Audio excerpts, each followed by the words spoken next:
இப்படியே படிச்சுட்டு ஊரை சுற்றினா எப்படி? ஒரு வேலை வெட்டிக்கு போகலாம் இல்லையா? அட நீ வேற ஏனே எரியறதில் என்னையே ஊத்துற? என்ன தம்பி சொல்கிற? பின்ன என்னானே, 10th நல்ல மார்க் எடுத்தா 11th 12th நல்ல குரூப் கிடைக்கும்னு சொன்னாங்க.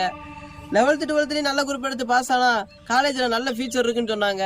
நானும் டபுள் டிகிரி முடிச்சு அரியர் இல்லாமல் வெளியே வந்துட்டேனே. எனக்கு வயசு 22 ஆயிடுச்சு. இதுக்கப்புறமும் நான் எக்ஸாம் எழுதி பாஸ் ஆனாதே வேலைங்கிறாங்க.